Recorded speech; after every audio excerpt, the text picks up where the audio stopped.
Assalamualaikum warahmatullahi wabarakatuh. Kembali lagi bersama saya di penjelasan TPS UTBK mengenai bab atau bagian dari penalaran umum. Kita ulangi lagi bahwasannya secara umum apa analisa saya adalah bahwa penalaran umum itu terdiri pertama dari penalaran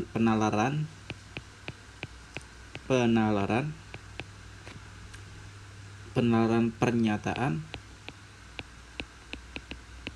dari bacaan. Jadi ada satu bacaan nanti untuk menjawab 4 sampai 8 soal gitu ya. Bedanya dengan nanti di pemahaman bacaan, kalau penalaran umum itu yang ditanyakan adalah fakta-fakta atau pernyataan-pernyataan yang tepat dari paragraf. Kalau pemahaman bacaan itu lebih kepada nanti biasanya adalah makna kalimat, atau bisa jadi kesimpulan paragraf, atau bisa jadi pokok bacaan dan segala macamnya. Nah, selain itu, apa yang telah kita bahas sebelumnya yaitu ada yang namanya pola angka. Pola angka menyangkut 1 sampai 2 angka gitu. 2 nomor gitu. Lalu ada kalau misalkan ininya itu adalah 14 soal, nanti yang ini 1 sampai 2 soal gitu ya. Terus selanjutnya ada perbandingan. Telah kita bahas, nanti silahkan cek di video saya. Sudah saya bahas untuk perbandingan pola angka. Ini juga 2. Karena penalaran umum itu ada 20, nanti biasanya deret angka ini bukan lagi masuk ke bagian pengetahuan kuantitatif, tapi penalaran umum deret angka. Nah, deret angka ini sebenarnya lebih mudah gitu. Nanti silahkan dipelajari sendiri. Kalau memang bisa saya bahas, nanti akan saya bahas insyaallah. Total ada 20. Nah, untuk video kali ini kita fokus ke penalaran umum bagian penalaran pernyataan dari bacaan ya. Atau kalau bisa saya simpulkan itu mengenai penarikan kesimpulan.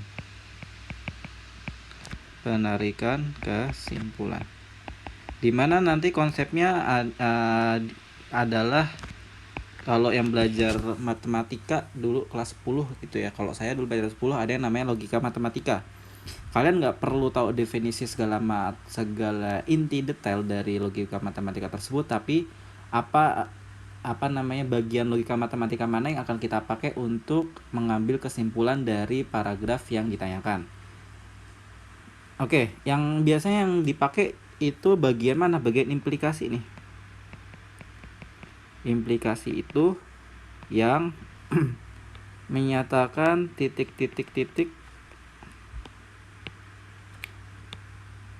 menyatakan jika apa gitu, maka apa gitu ya. Jadi nanti ini ada sebab, lalu ini akibatnya apa. Misalkan jika dia semangat, maka dia akan belajar.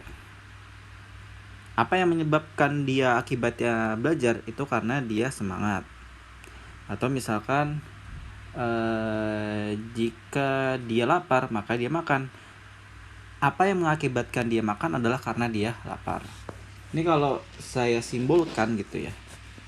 Ini saya simbolkan P maka Q. Ini yang umum ya. P maka Q. Ini saya ganti warna. P maka Q.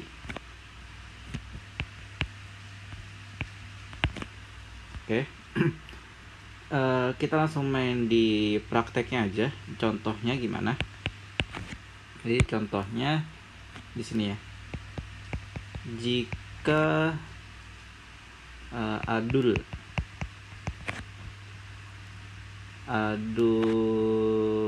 lapar, maka dia makan gitu ya.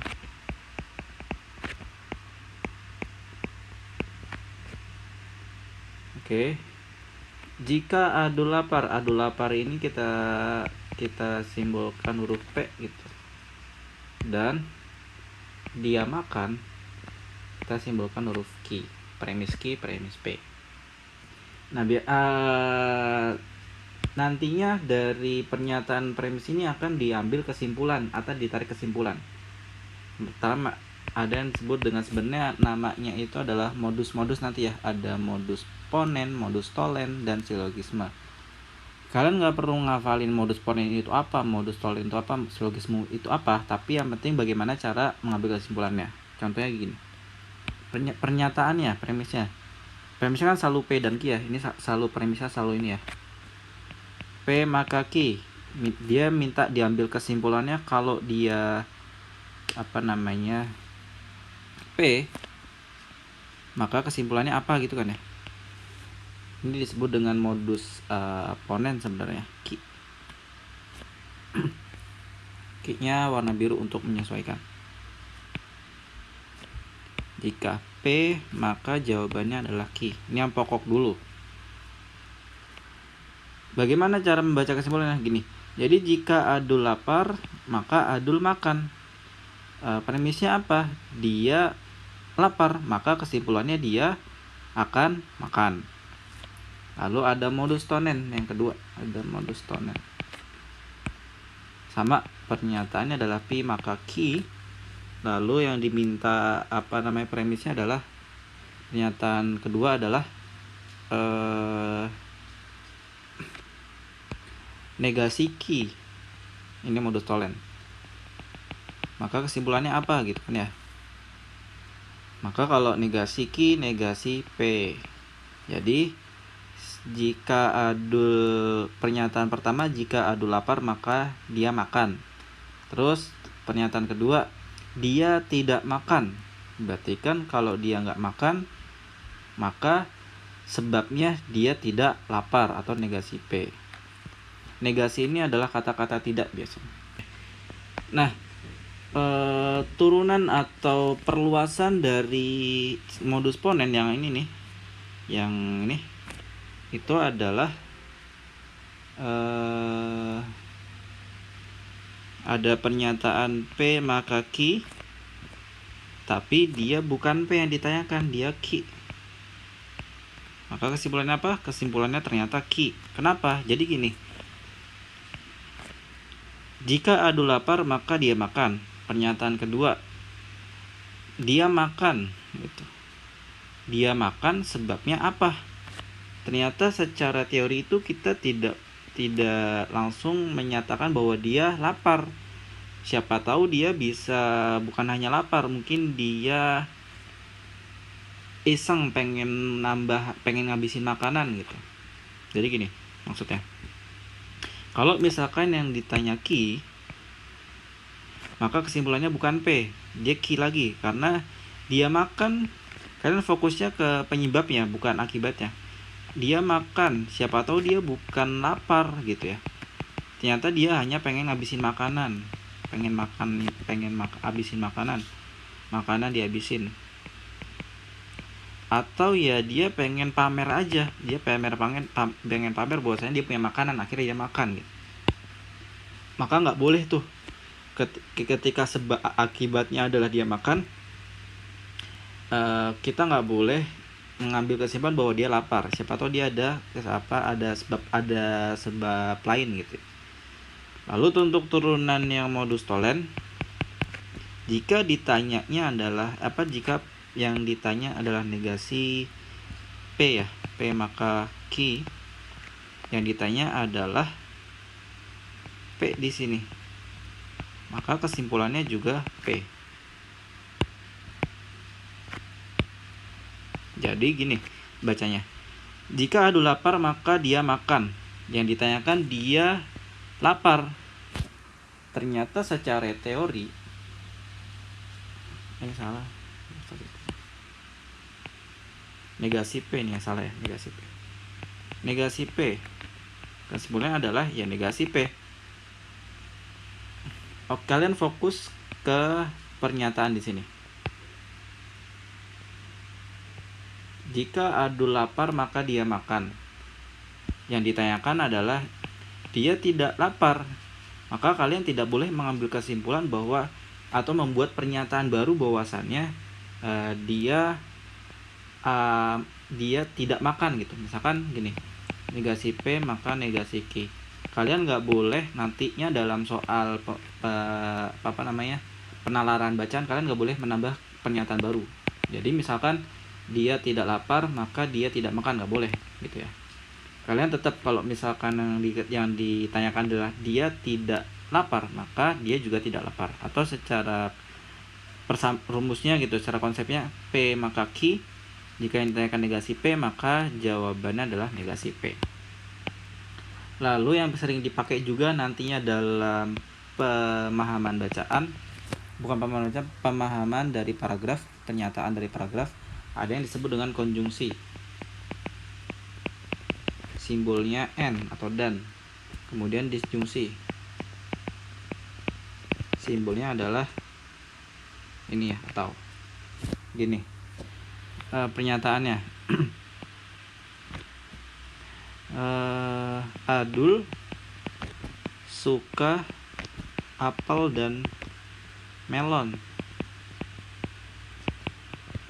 Secara konsep, Adul suka apel dan melon. Jadi apel dan melon ini saya tulis menjadi, misalkan ini A, ini M. Kalau misalkan gini, Adul suka tidak suka apel dan melon, maka nanti secara penulisannya, penyederhanaannya boleh menjadi tidak A dan M. Nah, penulisan ini ternyata boleh ditulis menjadi atau dengan syarat seperti ini. Adul tidak suka A atau tidak suka M. Nanti penulisannya menjadi dia tidak suka A atau tidak suka M. Oke, saya simpulkan di sini ya. Kalau misalkan negasi dari konjungsi A dan B, maka dia boleh kita asumsikan menjadi disjungsi dengan syarat masing-masing dinegasikan A atau M. Jadi di sini dia tidak suka apel dan melon, M sini. Itu artinya sama aja kayak dia tidak suka apel ataupun dia tidak suka melon. Gitu kesimpulannya. Nanti dipakai di dipakai di pemahaman penalaran bacaan ya. Oke, untuk soal nanti akan saya sampaikan di video selanjutnya. Dari saya cukup sekian.